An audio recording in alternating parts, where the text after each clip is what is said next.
Gaffer, a change of location for our pre-Bolton interview. We're training elsewhere today. Just explain the thinking behind that. No, well, you was a bit lazy on Wednesday, so he didn't come in on Wednesday. So obviously on Friday, just our pitch isn't great at the moment in the training ground. So obviously with the travel as well, we leave early. It's Friday morning now, so we'll leave early. You know, Manchester City's have been kind enough to allow us to train at their training ground. So therefore the facilities will be better. It means that by the time we finish training later on around 3:30, 4 o'clock, the players will then get a couple of hours rest before their evening meal. So usually we do it. We've mixed it up, but this year we've changed it. We've actually trained first and then travelled. And sometimes we haven't been getting to the hotel till 6, 7 o'clock. So we just thought we'd mix it up and go back to the previous year. Looking at last Saturday against Reading, a great win and also a really significant one. Your 100th in charge of the club. I guess you must have within that 100 some real special memories. Absolutely. I think that when you take over a football club that is, let's be honest, it was a bit broken. The atmosphere, the connection between the supporters and the team and the supporters and everybody else, it wasn't great. So then to come in and get 100 wins so quickly, as you put out in your second tweet, it's the fastest ever.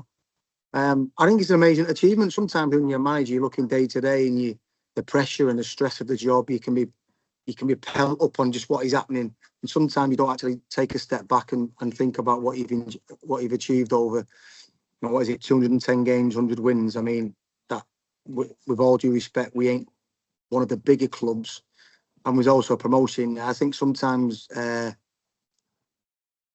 these win percentages, these data are a little bit flawed because, for example, I could have a much higher win rate in terms of my percentage win rate, but we could still be in League Two. We could keep getting to the playoffs every year and losing and staying in League Two.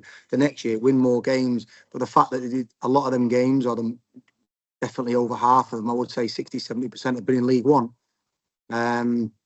That makes it for me even more special. And not just that, there've been so many memories, so many, the staff has stayed the same, apart from Matt Harold and Joe Austin, who's come back to the club. But to work with some tremendous people, to work with some tremendous players and see how far that they've gone in their careers. Like I say, it's been an absolute pleasure, and hopefully we can win a lot more than another 100. And just on Reading, the actual 90 minutes, I know you did your debrief with the players on Tuesday. Having seen it back and shown it back to the lads as well, have your feelings changed at all? Because it was a really positive display, wasn't it? Yeah, I mean, listen, we speak to the players all the time, but we're actually showing that. I think Liam Richardson's interview, the Reading manager, was a brilliant interview. So we actually played in the first 45 seconds of that. All the things that we want and all the things that he wants, he acknowledged that we was really good at, the intensity, the duels, the running, the sprinting. And when we're at it like that, we can beat anyone. As we've proven before, obviously in the last couple of games, we've got points off Reading and Cardiff. Cardiff are the best team in the league, best squad. Reading are the form team in the table. We've obviously beat Bradford, beat Lincoln at home. So we can do it. We just need to be more consistent. And again, I've always stressed that when we get a more consistent team selection, a more consistent squad selection, then the consistency will come. How do you go about as a manager ensuring that those basics, those winning the duels are, at the forefront of the lads' minds ahead of each game? Well, every day in training, we make sure that that's at the top of our sessions, the intensity. But again, George, it's difficult because you get consistency for people not getting injured. And again, this year we've picked up far too many injuries. How is the squad looking ahead of Saturday in that case? Sean Clare missed out. He's got a slight twinge in his groin area, very similar to when we pushed him too hard last year and we went over the edge. So we won't be pushing this so hard this year. So hopefully he'll be fit for Tuesday. Will Forrest has got a slight hamstring, so he'll miss the game. I think that is it. And obviously Alfie Lloyd has returned to Cooper and then gone on to Lincoln. So apart from that, we've got a squad of 18 that'll travel. We won't be taking any extra bodies. So we've got what we've got.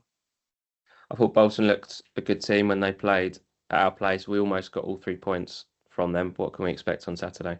I think in terms of the listen, we've been beat 4-0 away at home this year, but at Mansfield, but we had 10 men. The game was like easy for us at the start, and then a couple of things went against us. We was beaten 4-1 against Wickham, but we should have gone 2-1. It was Bolton are the best team tactically. The players that they've got, for me, are, along with Cardiff, the best team that we've played this year. So listen, you say Bolton and League One, them two really shouldn't go hand in hand, should they? So it's a huge club for this level. Got some really, really talented players, a big squad, an embarrassment of riches, if you like.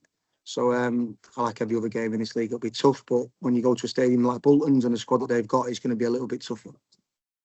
When you're going to a Bolton, one of the best sides in the league, as you say, but you're coming off a good run like we are, is it sort of same again, go again, or do you look to change things? Well, again, it will be dependent on who we've got fit, doesn't it? If it's to say if everybody's fit from the previous game, you know, the best manager's team talk sometimes is lads, same team, same sub, let's go again. You don't need to repeat the set plays. Everybody knows the jobs. But obviously we're not that. There'll be a couple of changes. So I think when you turn up at a stadium like Bolton, you don't really need to motivate yourself. Brilliant place to play, good fans, good big fan base. So I think in terms of that, we'll be fine. And just lastly, we've got just over a week left of the January window. What's the latest there? We obviously saw DJ and Phil go out to Barnet earlier this week. Yeah, it's been a little bit difficult for DJ. He wasn't going to get a new contract here, so therefore, you know, the best opportunity for DJ to get a contract is play elsewhere. It's a loan till the end of the season, but obviously only got 6 months left. And I've worked with DJ several times now. He's a really, really talented player, but he needs to play every week. He's not one of them players that can go in, play 2 games, miss 3, because his fitness therefore suffers. So I think if he's a player that plays, especially at League 2 level, if he plays every week, then Barnet can have a really, really good player on the hands. Phil is different. We think he's one for the future.